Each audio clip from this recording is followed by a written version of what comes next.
자, 오늘 도움 말씀 주실 전문가 소개해드리겠습니다. 우리재테크 부동산연구소의 박영신 소장 자리해 주셨습니다. 안녕, 소장님. 네, 안녕하세요. 매주 수요일 이 시간 2시에 이제 찾아뵐 거고요. 뭐 부동산 관련된 내용들 모든 이슈거리든 아니면 그 돌아가는 상황이든 여러 가지들이 굉장히 초미의 관심사인데 제자리 잡을 수 있는 또 정책적인 부분이나 이것들이 반영이 돼서 앞으로 더욱더 많은 또 부동산 투자로서 수익을 얻을 수 있는 조건들이 만들어졌으면 좋겠다. 그런 생각을 하면서 시작을 하겠습니다.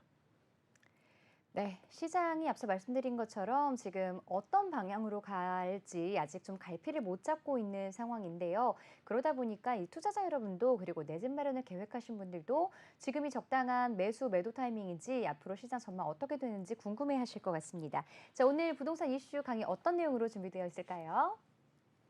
네, 오늘 준비한 내용은 이제 주거 시장, 실제적으로 주거 시장이 어떻게 변화가 되고 있는가. 뭐 7, 80년대부터 쭉 이어져 온 어떤 주거 사다리가 이미 끊어진 상태고요. 그리고 또 현재 인구수와 또 가구 원수 이런 것들이 변화가 생기면서 실제적으로 주거 시장이 많이 변화가 생기고 있습니다. 뭐 국민주택 규모 자체도 많이 줄었고요.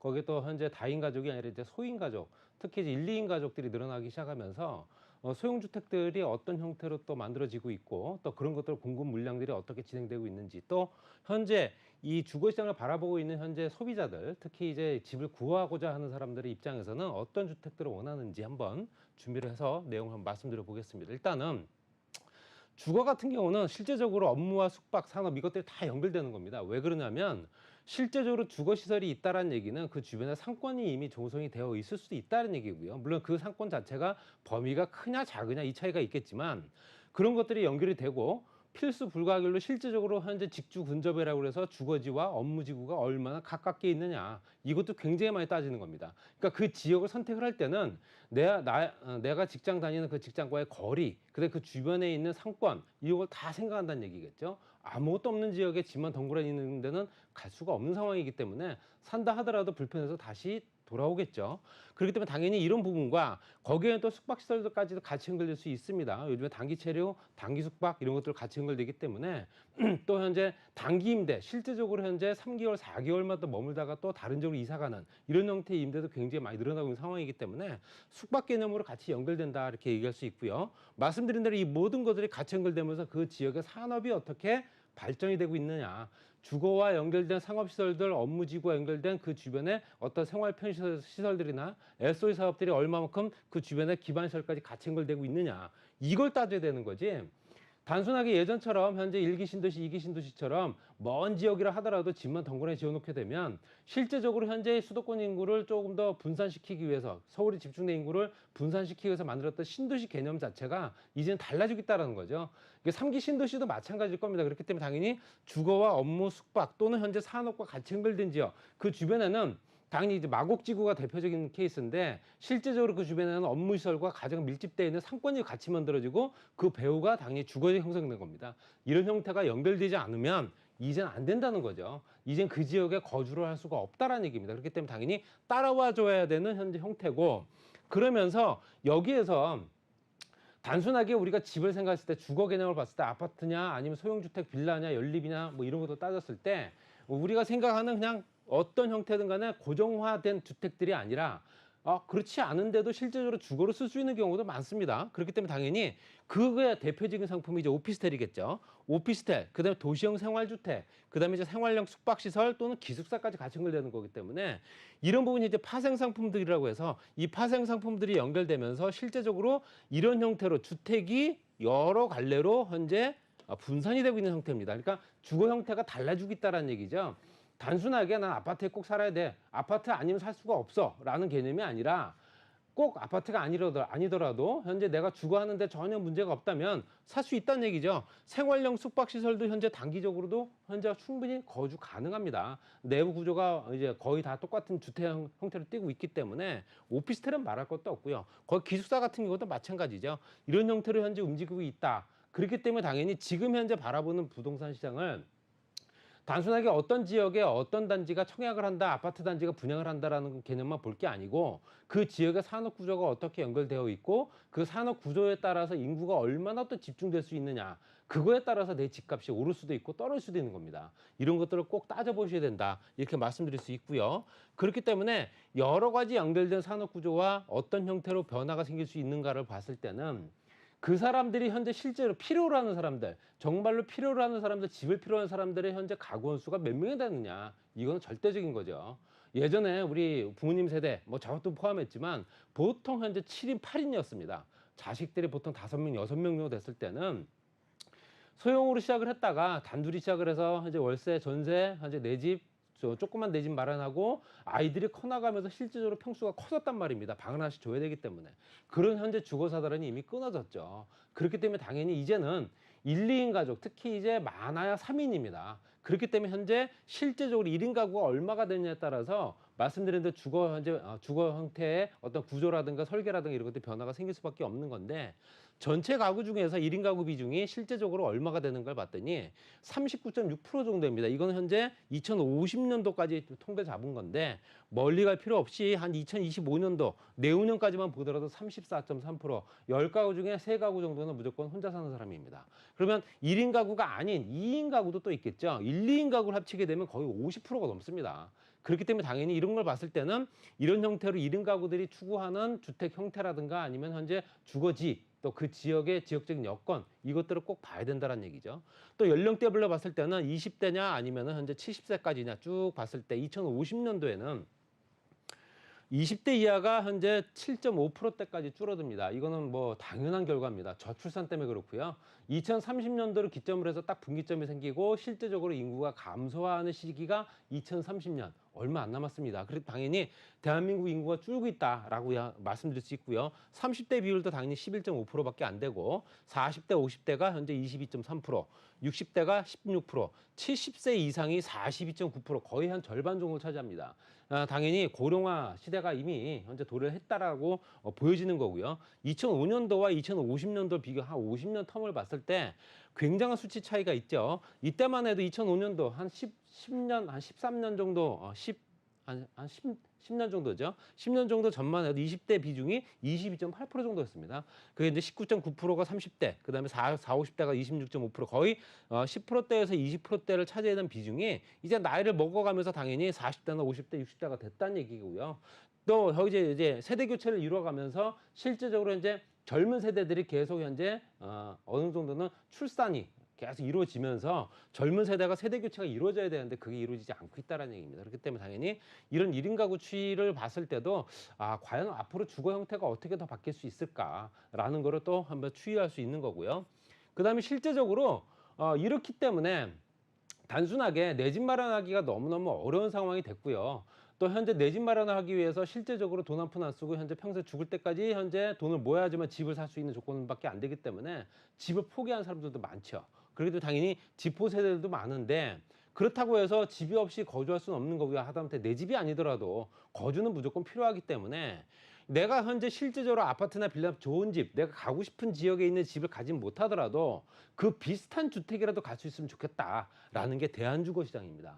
대한주거시장이 굉장히 확대가 되고 있고 그만큼 현재 실제로 현재 물량 자체도 굉장히 폭증하고 있는 상황인데 2010년도의 비중과 현재 2021년도 약 한 10년 정도 텀을 보고 기간을 보고서 생각을 했을 때도 실제적으로 현재 수도권과 비수도권 시장을 봤을 때도 이제 다른 지역이 아닌 수도권만 따졌을 때도 대한주거 시장이 굉장히 확대가 되고 있죠. 그래서 현재 실제적으로 전체적으로 봤을 때도 마찬가지고요. 이 물량으로 봤을 때도 현재 실제적으로 176만 가구까지 현재 2021년도 재작년까지 봤을 때도 176만 가구까지 늘어났습니다.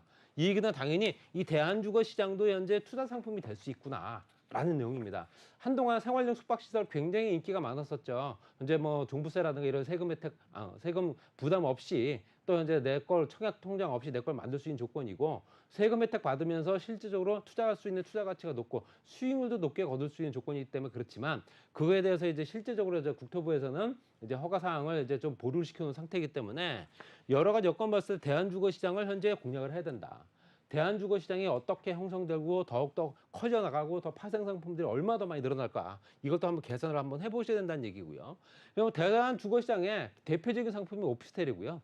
그 다음에 이제 도시형 생활주택이겠죠. 도시형 생활주택은 이명박 대통령 때부터 시작됐던 주택 형태입니다. 그래서 작은 주택들 5평부터 10평 미만짜리가 입지가 굉장히 좋은 지역대로 들어간 경우가 많습니다. 역세권이라든가 아니면 현재 그 주변의 상권들이 굉장히 좋은 지역에 뭐 공동주택 개념으로 해서 이제 청년들이 많이 머물 수 있는 조건들을 많이 만들어 놨었는데 오피스텔 같은 경우도 도시형 생활주택과 비교했을 때 2015년도부터 21년도 한 6년 정도 기간을 보고서 통계를 잡은 게 실제적으로 현재 오피스텔, 도시형 생활주택 같은 경우도 늘어나고 있는 상황, 오피스텔도 많이 늘어나고 있죠. 그렇다는 얘기는 공급 물량이 많다는 얘기는 그만큼 수요가 뒤따라준다는 얘기입니다. 그만큼 물론 어떤 지역에서 미분양 때문에 좀 아플 수도 있지만 당연히 물량은 수요를 뒷받침해서 움직이기 때문에 당연히 물량이 늘어난다는 얘기는 수요도 그만큼 찾고 있는 사람들도 많다라는 얘기겠죠. 그래서 실제적으로 보면 전체적으로 보게 되면 99부터 108까지 실제적으로 60까지 올라간 현재 도시형 생활주택 이걸 보게 되면 여러 가지 형태로 현재 대한주거시장들이 그만큼 발전을 하고 있고 거기에 추가적으로 또 생긴 부분이 있죠. 생활용 숙박시설과 기숙사, 지산이라고 해서 지식산업센터를 들어보셨을 겁니다. 지식산업센터도 한동안 꽤 인기가 있었던 상품입니다. 그렇지만 요즘 경기도 일대나 아니면 현재 그 주요 요지 지역에 뭐 워낙 물량들이 많이 공급이 되다 보니까 하남시라든가 남양주시라든가 현재 공실인 경우가 굉장히 많습니다. 물론 이제 입주업체 한정 때문에 더 그러는 경우도 있겠지만 지식산업센터를 실제적으로 그렇게 놀리느니 그걸 아예 주거 개념으로 해서 현재 주거 형태로 현재 주택으로 쓰자라는 개념도 있겠죠. 그 공실을 놀리는 거는 굉장히 경제적 손실이기 때문에 그래서 현재 보시게 되면 2015년도부터 이 물량 자체도 현재 12, 현재 12,000가구까지 늘어난 상태이기 때문에 여러 가지 현재 형태로 봤을 때는 오피스텔과 도시형 생활주택은 당연히 늘어난 수치고요. 거기에 파생 상품도 뒤따라서 같이 늘어나고 있다. 이 얘기는 말씀드린 대로 꼭 아파트나 다세대 주택에 거주할 필요는 없구나라는 생각들을 많이 한다는 얘기고 또 거기에 공급 물량도 그만큼 많이 뒷받침되고 있는 상황이다라고 말씀드릴 수 있고요. 그러면 지역별로 봤을 때 현재 주택과 오피스텔의 공급량이 오피스텔 비율이 얼마가 되느냐. 전체적으로 수도권과 지방 또 기타 지방 총계를 잡았을 때도 전체적으로 공급량은 현재 실제적으로 어떤 형태로 움직이느냐. 전체적으로 1,852만 5,844만 가구 정도 됩니다. 이거는 실제로 이때 당시는 2021년도 통계이기 때문에 지금과는 좀 수치가 좀 다를 수는 있습니다. 그렇지만 그 비율을 봤을 때는 46%, 그러니까 수도권 지역에서는 거의 한 46% 정도가 현재 주택이고요. 거기에 서울과 인천, 경기를 봤을 때도 그만큼 또 뒤따라주고 있지만 당연히 수도권 지역의 주택 비율이 높다. 그렇기 때문에 당연히 현재 수도권 지역에 집을 필요로 하는 사람들이 그만큼 많구나라는 얘기겠죠. 아직까지도 물량의 공급이 부족하다라고 얘기를 하고 있기 때문에 그렇습니다. 오피스텔 같은 경우도 실제로 전체 공급량이 현재 94만 가구 정도 되는데 이 중에 봤을 때도 현재 70% 정도 되는 비율이 현재 수도권 지역에 몰려 있습니다. 그렇다는 얘기는 당연히 인구가 집중되어 있는 수도권, 인구 절반이 살고 있는 수도권, 서울, 경기, 인천 지역에 그만큼 많은 사람들이 그 주택과 오피스텔을 필요할 수밖에 없다는 얘기고요. 그 오피스텔과 주택이 그만큼 많이 공급이 되면서 이 주변이 어떻게 형태로 또 변화가 생길 수 있는가를 또 보셔야 됩니다. 그래서 전체적으로 지역별 오피스텔 분포를 보시더라도 서울, 경기, 인천과 충남, 세종, 그다음 현재 광주, 전남, 경남, 대구 이렇게 실제적으로 현재 오피스텔이 들어서거나 주택들이 늘어날 수 있는 지역들은 통계적으로 봤을 때 광역시 중심으로 움직이고 있다는 얘기겠죠. 주변의 인구를 끌어들이는 광역시 같은 경우도 대부분 다 소도시, 지방도시의 인구를 다 흡수를 하고 있습니다. 그래서 당연히 현재 지방도시 같은 경우 인구가 줄고 있는 상황이고 노령층만 남아있는 상태가 될 수밖에 없는 거고요. 그래서 이제 인구가 집중되는 지역들은 당연히 그 물량들이 많을 수밖에 없다는 얘기입니다. 이런 것들은 내가 투자를 생각한다 했을 때는 당연히 이런 지역들을 현재 내가 먼저 생각을 해야 된다는 얘기겠죠. 공실이 없어야 되니까요. 공실이 없기 때문에 당연히 내가 되팔기가 좋다는 얘기고요. 되팔기가 좋다는 얘기는 그만큼 시대 차익도 볼 수 있는 조건이 될 수 있다. 이렇게 보실 수 있습니다. 그러면 이제 수도권 지역의 주요 오피스텔 공급지 뭐 이건 뭐 당연히 어떤 지역이든지 이제 어느 정도 가늠이 되실 텐데 서울 지역 같은 경우는 강남 도심이고요. 영등포, 여의도, 그다음에 현재 마곡 중심으로 움직입니다. 마곡에 언제 대단지, 업무단지가 조성되면서 오피스텔 공급량이 굉장히 많아졌거든요. 그리고 또 위례라든가 미사라든가 이런 지역들도 현재 분포도가 높은 상태고 그러면 실제로 용도 지역이 어떻게 되느냐. 그 현재 오피스텔 같은 경우는 어떤 지역에 있는 토지에다가 건축을 하느냐. 물론 당연히 상업지죠. 일반 상업지와 상업지를 포함해서 중심 상업지역까지 거의 한 90% 정도는 대부분 다 상업지에 있습니다. 그래서 오피스텔이 현재 실제적으로 살기 편하고 깨끗하고 주차 편하고 또 가장 좋은 거는 전철역과 가깝다. 대부분 다 전철역 역세권 주변으로 오피스텔들이 많이 조성이 됩니다. 그렇게 입지 여건이 좋은 지역이 아니면 그 수요들이 그 지역을 찾지 않는다는 얘기겠죠. 당연히 상업 지역에 분포할 수밖에 없는 거고요.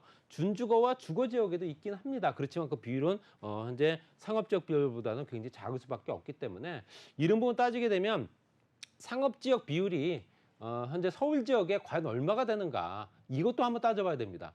서울 지역의 요소에 상업 지역 비율이 굉장히 작습니다. 그렇게 당연히 그 상업지를 늘려대는 상황도 될 수도 있는 거고요. 용도가 바뀔 수밖에 없는 상황이 될 수도 있지만 그건 굉장히 어려운 상황이고 기존에 있었던 주택을 허물고 새롭게 신축을 한다거나 아니면 현재 나대지나 아니면 현재 실제로 뭐 건축 행위를 안 한 토지가 있다면 그런 토지 올라갈 수 있긴 하지만 현재 실제적으로 토지 공급량이 워낙 또 작기 때문에 굉장한 경쟁력을 갖고 있는 상품이 될 수 있다라는 얘기죠. 왜냐하면 그 지역에 들어설 수가 없는 지역에 오피스텔에 들어선다면 그만큼 인기가 끌 수밖에 없는 거기 때문에 당연히 요소에 좋은 지역에 현재 오피스텔은 현재 분포할 수밖에 없다라고 말씀드릴 수 있고요. 현재 그 집의 주거 편의성이라든가 아니면 교통 여건이라든가 상업시설들, 업무시설들이 그만큼 뒷받침되는 지역이다 이렇게 말씀드릴 수 있고요.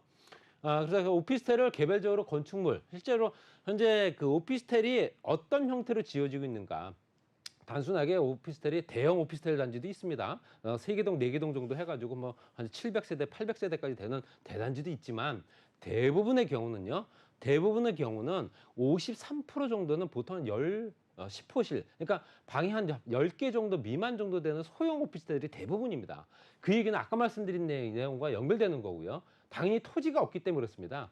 그 건축을 할 수 있는 토지 자체가 워낙 협소하고 작기 때문에 작은 땅에는 당연히 작게 건물이 올라갈 수밖에 없겠죠. 그렇기 때문에 당연히 호실도 작게 넣을 수밖에 없는 거고 53% 이게 현재 서울 지역과 수도권 지역에 인구가 집중되고 있는 반면 오피스텔을 공급할 수 있는 방법이 없는 그런 형태다라는 얘기겠죠. 그렇기 때문에 당연히 다른 상품들을 더욱더 생각할 수밖에 없는 거고요. 현재 11호실에서 100호실, 그러니까 100호실 미만까지가 현재 35.7%입니다. 그렇게 되면 100호실 미만, 그러니까 호실이 100개가 안 되는 오피스텔, 소형 오피스텔 같은 경우가 거의 한 85% 정도 된다는 얘기겠죠. 그러니까 지금 현재 주변 상황 보시게 되면 어딜 가시든 오피스텔은 있으실 겁니다. 오피스텔 보실 때라도 85% 정도는 대부분 다 100호실이 안 되는 소형 오피스텔이고요. 거기에 뭐 200호실이 넘어가는 비율도 5.4%밖에 안 되고요. 500호실이 넘어가는 거는 뭐 1.2%밖에 안 됩니다. 토지 공급이 안 되기 때문에 그렇습니다. 그건 당연한 거고요. 그래서 오피스텔 그러면 이제 오피스텔 개별 건축물은 그렇다 치고 면적은 어떠냐? 오피스텔이 평형대가 굉장히 다양해졌고 이제 아파트라고 해서 이제 아파트처럼 쓸 수 있는 오피스텔도 있습니다. 그렇지만 그거는 아주 제한적인 거고요. 대부분 다 20평방미터 미만입니다. 20평방미터 미만이라는 얘기 이게 13.1% 정도 되고요. 20평방미터 미만이라는 얘기는 6평 미만이라는 겁니다. 그러면 조금 더 큰 거, 그럼 20평방미터에서 30평방미터, 9평이 안 되는 채 10평이 안 되는 원룸, 원거실 정도 되겠죠. 이제 원룸이 아니라 통원룸이죠. 보통 이제 복층을 또 쓰는 경우가 많고요. 그렇게 되면 그런 비율까지 따지게 되면 53% 정도는 현재 절반 정도는 실제적으로 9평이 안 된다는 얘기입니다. 오피스텔이 대부분 다. 오피스텔은 대부분 다 오피스텔이 9평이 안 되는 소형 오피스텔이다 말씀드릴 수 있고요. 30에서 40 넘어가는 비율이 현재 15.3% 정도. 그다음에 40평방미터 이상 되는 비율은 거의 뭐 8.2%에서 현재 오히려 60평방미터에서 85평방미터 미만이 13.3%입니다. 이 얘기는 아까 말씀드린 아파텔입니다. 아파텔이 이 85제곱미터 같은 경우는 33평형 아파트랑 똑같거든요. 면적이 25.7평짜리입니다. 물론 전용률이 좀 빠지기 때문에 아마 25.7평이 안 될 겁니다. 물론 25.7평이 된다 하더라도 분양 면적, 공급 면적은 더욱더 클 거고요. 그렇기 때문에 당연히 13.3%를 차지하고 있다는 얘기는 말씀드린 대로 현재 소형 9평 미만짜리 50%, 53%를 차지하고 있지만 그래도 현재 아파트처럼 살 수 있는 오피스텔을 필요로 하는 사람들, 가족 단위 구성원이 현재 13.3% 정도 차지하고 있다. 이렇게 보시면 될 것 같아요. 그래서 대부분 다 내가 아마 오피스텔을 투자한다라고 생각한다면은 현재 실제적으로 현재 100호실 미만짜리이면서 거의 현재 9평 미만짜리가 되지 않을까 이렇게 말씀드릴 수 있고요. 그다음에 이제 실제적으로 거주하면서 거주 만족도가 얼마가 되느냐. 실제적으로 현재 유형별 주택에 대해서 거주 만족도, 전체적으로 만족도가 얼마가 되는가 봤을 때 연립, 단독, 다세대, 아파트, 오피스텔 이렇게 나눠서 말씀드리겠습니다. 오피스텔이 78.8% 정도 만족을 합니다. 왜 그러냐면 거의 젊은 세대들이 많이 거주를 하고요. 그 지역의 오피스텔을 선택하는 이유는 그 주변을 알기 때문에 그렇습니다. 그 주변 상권이라든가 교통 여건이 얼마나 좋은지를 알고 선택을 했기 때문에 만족도가 높을 수밖에 없죠. 78.8%, 아파트는 74.7%, 그다음 현재 다세대 주택이 72.2% 정도 되고요. 그다음에 단독주택이 72.9%, 그리고 연립주택이 66.4%. 요 수치는 대체로 만족한다라는 내용이고요. 매우 만족도 있습니다. 정말로 나는 이 지역에 이 오피스텔 살면 정말 좋다. 만족하고 산다 하는 비율도 꽤 높습니다. 16.3%가 오피스텔이고요. 아파트는 뭐 당연히 높을 수밖에 없죠. 18.7%. 그다음 현재 다세대 10%, 단독이 7.6%, 연립이 8.4% 정도 됩니다. 이걸 합치게 되면 거의 지금 현재 유형별 주택에 대한 전반적인 만족도는 꽤 높다라는 내용이죠. 물론 이제 지방 도시 같은 경우는 굉장히 열악한 주택들도 많긴 하지만 이건 통계적인 거기 때문에 전체적으로 봤을 때 현재 오피스텔이라든가 아파트 다세대 연립에 사는 사람들이 만족하는 비율은 꽤 높은 편이다. 거기에 유형별로 봤을 때 현재 주거 환경, 그 주변의 환경은 어떠냐? 이거 만족도를 굉장히 또 따질 수밖에 없는 거죠. 주거 환경 굉장히 중요하기 때문에 아이를 키우는 집안 입장에서는 주거 환경이 가장 중요하겠죠. 그 오피스텔 같은 경우는 76.2%, 17.3%, 거의 한 80에서 한 90% 정도 육박을 하고요. 아파트도 마찬가지입니다. 그리고 다세대도 그렇고요. 단독, 연립 이런 순서입니다. 그러니까 당연히 다세대까지는 그래도 어느 정도는 대부분 다 만족을 하고 사는 거고요. 단독이라든가 연립주택 같은 경우는 조금 불만스럽지만 그래도 할만하다. 뭐 이러는 겁니다. 그렇기 때문에 당연히 이런 조건을 따진다면 주거 환경 따지고 그 주택이 어떤 주택이나 따지고 이렇기 때문에 당연히 주거 환경이 더욱더 중요하다는 얘기겠죠.